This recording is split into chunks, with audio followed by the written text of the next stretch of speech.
మానవ జీవితమే ఒక మహాభారతం, అది మంచి చెడుల రెంటి నడుమ నిత్య ఘర్షణం. పాపకర్మమును శంకయుకించుతుకలేక ఊరుల గద నొగ్గుసేయగ మరుత్సుతునిన్ పురుగొల్పిరి. తొడ మీద కొట్టిన పురుగొల్పారు. మరి పురుగొల్పక ఏం చేస్తారు? ఒక 3 గంటల యుద్ధం సాగుతుంటే చూస్తూ కూర్చుంటారా? ఇన్ని రోజులు యుద్ధం చేసి అలసిపోయిన వాళ్ళు ఎవరి విషయంలో వీరు చూస్తూ కూర్చున్నారట? అలాగా సావకాశంగా దొరికిన ప్రతి అవకాశాన్ని దుర్వినియోగం చేసి వినియోగించుకున్నారే. వారు మాత్రం చూస్తూ ఊరుకోవాలా? ధర్మాత్మలు చూస్తూ ఊరుకోవాలా? అధర్మాత్మలో ప్రతి అవకాశం వినియోగించుకుంటే చివరికి లోకంలో ఏమాట వస్తుంది? తెలివితేటలండి, తెలివితేటలు ఉండాలి లోకంలో, ధర్మాధర్మాలు ఎవరికి కావాలి? తెలివితేటలు ఉండాలి అని అనరా? ఇప్పుడు అనడం లేదా? అంచేత అధర్మ ప్రయోగం చేసైనా సరే, ఆ అధర్మాన్ని తెలివితేటలతోనైనా సరే, మాయతోనైనా సరే, మోసంతోనైనా సరే, ఎట్టి పరిస్థితుల్లో అధర్మాన్ని ఓడిపోయేలా చెయ్యాలి. అప్పుడే లోకంలో ధర్మనిష్ట పెరుగుతుంది. అందున కలియుగంలో ఇదే మార్గం. అపకారికి ఉపకారం మార్గం కాదు ఇది. ఉపకారికి మాత్రమే ఉపకారం, అపకారికి రెట్టింపు అపకారం. అది కలియుగ ధర్మం. రెట్టింపు అపకారం అంటే జీవితంలో వాడికి అపకారం కాదు, ఆగుణిందం బాగుణిందం కాగుణిందం రావద్దు. మళ్ళీ అల్లా కొట్టాలి దెబ్బ. అపకారం చేస్తావురా నువ్వు, దా చూపిస్తా. అపకారం దెబ్బ ఎలా ఉంటుందో చూపిస్తా దా అని చూపించాలి. అంతేగాని కర్మకు వదిలేయడం, పూజ చేసుకుంటూ కూర్చోవడం, దేవుడు చూస్తాడు, ఎవడు చూసేది? చాలా తప్పండిది కలియుగ ధర్మం కానే కాదు. ఊరికే ఏదో నీతి పద్యాలు గోళ్ల మీద రాసుకుందుకు బాగుంటాయి, అన్నీ ఆచరించదగినవి కావు. కాలాన్ని బట్టి వెళ్ళాలి మనుషులు. అందుకే మంచివాడు దెబ్బతింటున్నారు లోకంలో. మంచితనం తప్పు కాదమ్మా, మెత్తదనం చాలా తప్పు. మెత్తగా ఉండకూడదు, మంచిగా ఉండడం వేరు. మన ఎవడన్నా మొట్టిగా వేయాలని చూస్తే మొత్తం జుట్టెట్టుకు 4 వేసేయాలి, ఒకటి కాదు. మళ్ళీ వేలు ఉండదు వాడికి. అప్పుడు అశ్వత్థామ లాంటి వాళ్ళు, అల్ఖైదా తీవ్రవాదులు పుట్టరు. అక్కడ మళ్ళీ ధర్మచర్చ, చట్టం ప్రకారం అరెస్టు చేయడం తీసి ఎందుకు చేస్తారండి? చట్టం ప్రకారమే అల్ఖైదా పుట్టిందా? చట్టం ప్రకారమే ఈసిస్ పుట్టిందా? చట్టం ప్రకారమే ఐఎస్ఐలు పుట్టాయా? చట్టానికి వ్యతిరేకంగానే జరిగిపోతాయి. అవసరమైతే చట్టాన్ని కమ్మేసి సమర్థించుకుంటాం. అది పెద్ద విషయం. మేధావులు, న్యాయమూర్తులు, న్యాయవాదులు తెలివితేటలు దేశభక్తి కలిగి అక్కడ వినియోగించాలి. ధర్మాత్ములైన వాళ్ళని ఏ పాయింట్ చూపించి కాపాడగలం అని చూపించాలి. అధర్మాత్మల్ని కాపాడడానికి కాదు కోట్లు ఫీజు తీసుకుని వాదించేది. ధర్మాన్ని కాపాడడానికి చేయాలి ఆ పని. అప్పుడు ధర్మదేవత వారిని రక్షిస్తుంది. అందుకని ఊరులో కదా నొగ్గు చేయగా మరుత్సుతునని పురుగొల్పిరి. భీముడి చేత అందరూ కలిపి చేయించాలి. ఆయన వినలేదు, కొట్టమంటే కూడా. ఆయనకు దొరికింది కొట్టాడు. ఆయన ప్రతిజ్ఞ చేశాను, స్పష్టంగా చెప్పాడు. అదంటే అధర్మం అంటారని పోనీ కింద పడేసాక ఎడంకాలతో తన్నాడు. ధర్మం అంది అన్నాడు, ఒళ్ళు మండిని తన్నాడు, తంతానని చెప్పాడు, తన్నాడు.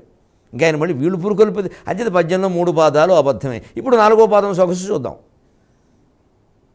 ఎల్లభంగులమును వారుగాదే చెడగొచ్చిరి తెలంగాణ ధర్మ సేతువు. ఏ రకంగా ఆలోచించినా అసలు యుద్ధనీతి అనే దానికి విరోధం చేసింది మొదటి నుంచి పాండవులే. 3 పాదాలు తప్పులే కాబట్టి 4వ పాదం తప్పని వేరే చెప్పక్కలా. ఏదో పంచమహాపాతకాలం చెబుతారు, అందులో 4 చెబుతారు. 5వది ఏమిటంటేట ఆ 4 ఉన్నవాడితో కానీ 4 ఏదైనా 1 ఉన్నవాడితో కానీ స్నేహం చేయడం అంటారు. అలాగా ఆ 3 పాదాలు తప్పులు కాబట్టి 4వ తప్పని వేరే చెప్పక్కల. ఆ 3 వాళ్ళు చేయనప్పుడు పాండవులు ఏ ధర్మ సేతువును భంగం చేయడం చేయనట్టే లెక్క. ఇది తేడా ఆలోచిస్తే అర్థమైపోయింది వెంటనే. ఇక తప్పనిసరి ఈయన మాటను కాదనలేక ఈ అపవాదం అన్ని అబద్ధాలే, ఇవన్నీ పాతనందరూ మళ్ళీ అశ్వత్థామ చేసే పని అన్ని అబద్ధాలే. ఎందుకు చేస్తారు ఇలా అంటే అశ్వత్థామ ఎటువంటి కర్త భగవద్గీతలో చెప్పినట్టుగా ఆలోచన చేద్దాం. రాగీ కర్మఫల ప్రేప్సు లుబ్ధో హింసాత్మకో అశుచి హర్షశోకాన్విత కర్త రాజస పరికీర్తిత. రాజసకర్త, ఇంకా చెప్పాలంటే తామసకర్త. రాగి ఈయనకు ఒకదాని మీద విపరీతమైన ఇష్టం ఉంది. పాండవ దుష్టజుమ్నుని చంపడం అనే దాని మీద. కర్మఫల ప్రేప్సు, దానికి ఫలితాన్ని ఏదో ఆశిస్తున్నాడు. తన కక్ష తీరడం ఒకటే కాదు. నీ కోరిక ఏమిటయ్యా? కామగోచరం అన్నావు కదా, నీకున్న కోరిక ఏమిటండి? రాజురాజు సంతోషించాలి. రాజురాజు సంతోషించడం ఈయన కోరిక ఏమిటండి? వెనక ఎవడో పెద్ద రౌడీ ఉండి ఎందుకు చేసేవరో ఇదంటే మా బావ కళ్ళల్లో ఆనంద బాష్పాలు చూడడం కోసం చేశా. బావా వీడు ఇద్దరు స్వర్గంలో ఉన్నారు. ఇప్పుడు ఎందుకు వచ్చిన మాటలండి ఇవన్నీ? జరిగే పనులే. ఎవడి కళ్ళలో నీళ్ల కోసం మనం చూడడం ఏంటండి? మన గురించి మనం ఆలోచించుకోవాలి. కానీ ఆ కళల్లో ఆనందమే అనుకుందాం. ఎంతసేపు ఉంటుందండి? ఒక 2 నిమిషం, తర్వాత ఇద్దరు జైలుకే. అలాగా రాజురాజు కోరిక తీరాలి. ఎవడు కోరిక తీరు? చచ్చేందుకు సిద్ధంగా వాడుంటే. ఏమైనా కోరిక చచ్చేవాడు కోరిక ఎవడు? కాశీలో గైలో శాతం పట్టమంటే పెట్టేయండి, గొడవ వదిలిపోతుంది. ఇదే కోరిక? ఇంతమందిని చంపడమా? ఈ పిశాచ ప్రవృత్తి కోరిక. ఇవన్నీ మనం కల్పించుకునే హింసాత్మక అశుచికి అశుచి అయిన ఆలోచన చేస్తాడు, హింసాత్మకంగా ఉంటాడు. లుబ్ధ పిసిను కొట్టు వాళ్ళు ఆలోచిస్తారు, తన స్వార్థం తప్పితే ఇంకేముండదు. హర్షశోకాన్విత ఖచ్చితంగా ఇతను ఓ పక్క హర్షానికి ఓ పక్క శోకానికి లోనవుతాడు. ఇప్పుడు ఎంత చెబుతున్నా వినకుండా ఆనందావేశంలో వెళ్ళిపోతున్నాడే, ఇతను శోకానికి ఎలా లోనవుతాడో ఒక్క క్షణంలో మీరు చూద్దరు. కానీ ఒక్క క్షణంలో ఈయన వాదనకి తట్టుకోలేక ఎంత చెప్పినా వినడని అర్ధరాత్రి అగ్నుల్లా అందరూ కలిసి పాండవ శిబిరం మీదకి ప్రయాణం కట్టారు. చూడండి, చివరికి ఆవేశం, క్రౌర్యం, హింస జయించింది. ఒక పిశాచం జయించింది, ప్రేమ ఓడిపోయింది.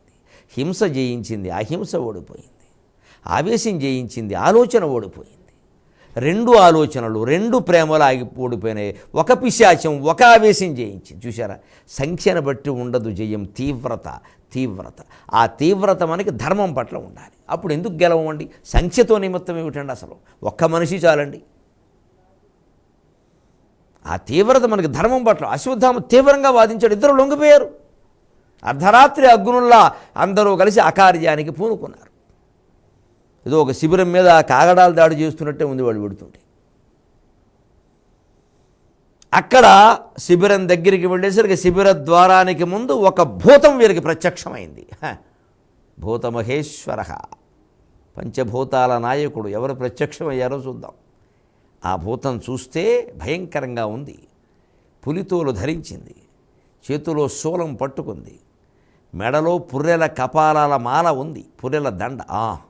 శివుడు అనుకునేలోగానే దానికి చతుర్భుజాలున్నాయి, వాటిలో శంఖచక్ర గదా పద్మాలున్నాయి. అమ్మో నారాయణుడు, అబ్బో నారాయణుడు అనుకునేలోగానే కొన్ని వేల మంది నారాయణులు ఆ శివభూతంలోంచి, మహాభూతంలోంచి బయటకు వస్తున్నారు.